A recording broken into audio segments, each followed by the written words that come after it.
Nouvelle vidéo d'histologie, on va regarder aujourd'hui une lame d'une coupe transversale de moelle épinière. Alors la moelle épinière, elle fait partie du système nerveux central, au même titre que l'encéphale. Et ce système nerveux central, il se forme par la fermeture du tube neural au cours de la neurulation. On va voir que cette fermeture du tube neural, elle laisse des traces au niveau de la lame avec le canal de l'épendyle.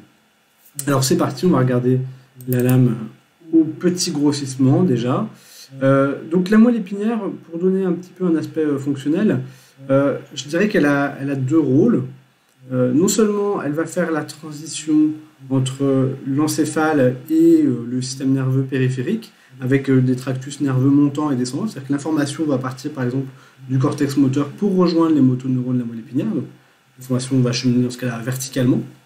Et puis ensuite, c'est à partir de la moelle épinière que vont sortir les nerfs rachidiens. Et donc les nerfs rachidiens, ils font partie du système nerveux périphérique, ils vont aller innerver les organes de l'organisme. Alors au petit grossissement, ici, on voit tout de suite une différence entre des zones blanches, donc qui constituent ce qu'on appelle la substance blanche, et des zones qui sont ici jaunes, orangées, qui vont constituer la substance grise. Alors ici, la coloration, c'est une coloration de Golgi ou Cajal, avec une imprégnation métallique. Et donc la substance grise correspond aux zones où il y a des corps cellulaires, des neurones, et la substance blanche, là où il y a des axones. La première chose à faire, c'est de bien orienter la coupe. Alors c'est pas forcément évident. Un premier indice qu'on va avoir ici, c'est la présence du sillon ventral médian, qui est un peu plus profond que le sillon dorsal qu'on va avoir de l'autre côté, bien que ce ne soit pas flagrant. Voilà, sillon dorsal. Autre différence, la forme de la substance grise, avec des cornes, donc les cornes c'est les parties qui dépassent ici.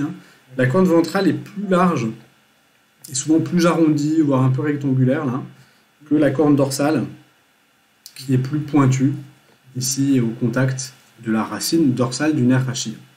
Donc justement, un autre élément qui permet de distinguer ça, c'est les racines des nerfs rachidiens. Donc ici on voit le départ de la racine dorsale, et sur le côté, si on continue de cheminer ici, on va avoir le ganglion rachidien, donc qui là encore nous permet d'orienter la coupe, puisque ce ganglion rachidien il est présent du côté dorsal.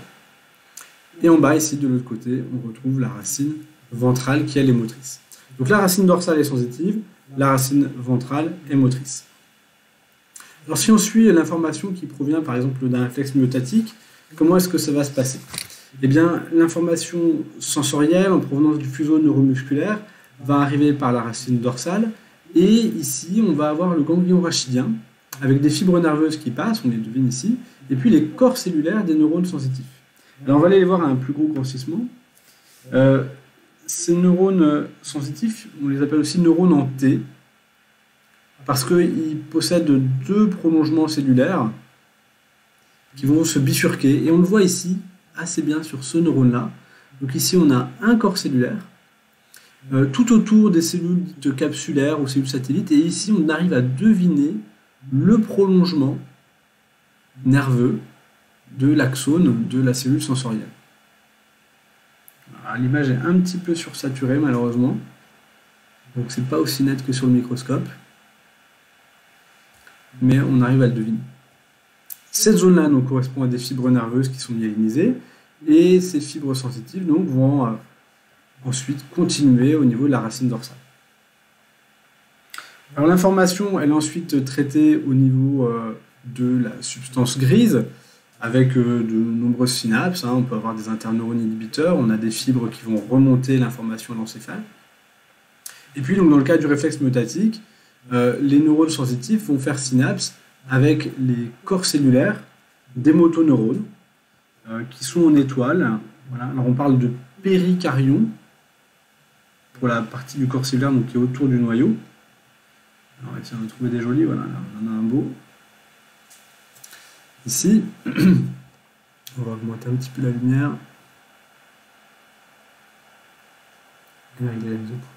Voilà, une belle forme en étoile, on devine un petit peu le noyau ici, mais ce n'est pas le but de cette coloration. On peut en retrouver d'autres, plus bas à la limite, avec la substance blanche. Voilà, on a un autre ici par exemple. Donc ces motoneurones alpha, ils vont faire la sommation des informations sensorielles qu'ils reçoivent, ou des ordres moteurs plutôt qui vont recevoir. Et puis leurs fibres nerveuses vont ensuite se projeter dans la racine ventrale. Ici, donc de l'autre côté du nerf rachide. Voilà. On a ici la limite entre la substance grise et ici on voit la racine dorsale.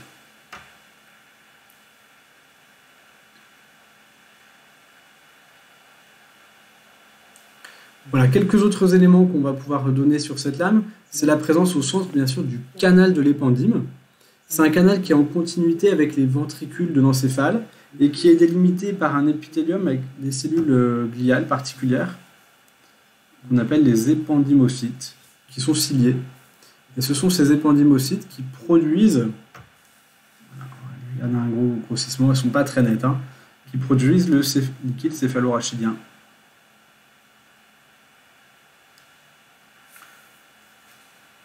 Voilà, donc ici on est sur le bord du canal de l'épendyle, hein, ici c'est l'intérieur du canal. Donc quand on fait une ponction lombaire, c'est ce liquide céphalorachidien qu'on va venir prélever. La substance grise, pendant qu'on y est, donc, elle est constituée finalement d'un amas de corps cellulaires de neurones. Et puis entre ces corps cellulaires, on a des cellules gliales, principalement des astrocytes. Et puis beaucoup de fibres nerveuses qu'on voit ici, hein, pigmentées en noir, certaines qui ne sont pas myélinisées. Et tout cet enchevêtrement donc, de cellules gliales et de fibres nerveuses constitue ce qu'on appelle la neuropile, voilà, comme un empilement. Si on se décale, il y a quelques vaisseaux sanguins également. Si on se décale sur le côté, ici, on arrive dans une zone de substance blanche, qui a vraiment un aspect très très différent. On voit ici que les fibres sont beaucoup moins enchevêtrées. Alors, ici, en fait, ce qu'on a, ce sont des fibres nerveuses myélinisées, qui sont en coupe transversale, ce qui montre bien que là, elles sont dans le sens montant ou descendant, hein, dans ces cordons de substance blanche. Donc on a des grandes lacunes qui laissent passer la lumière, hein, complètement transparente, qui correspondent en fait aux gaines de myéline qui ont été dissoutes lorsqu'on prépare ces coupes. Et puis au centre, on a une zone bien visible, bien marquée, un peu noire, hein, qui correspond à la fibre nerveuse, à l'axone par exemple, qui est myélinisé. Voilà pour l'aspect de la substance blanche. Et puis on va terminer par ce qui délimite la moelle épinière. Donc, comme tous les centres nerveux, la moelle épinière elle est protégée par des enveloppes qu'on appelle les méninges. Donc ici on est au bord de la substance blanche du côté dorsal, hein, du sillon dorsal. Et donc on a un tissu qui est au contact direct du tissu nerveux. C'est la pimère qui correspond à l'épinèvre, hein, qu'on a autour des nerfs également. Ensuite, on a un tissu qui va être vascularisé. On a ici un vaisseau sanguin qui est bien visible. Voilà, avec toujours ces structures un peu abîmées par la coloration quand même, hein.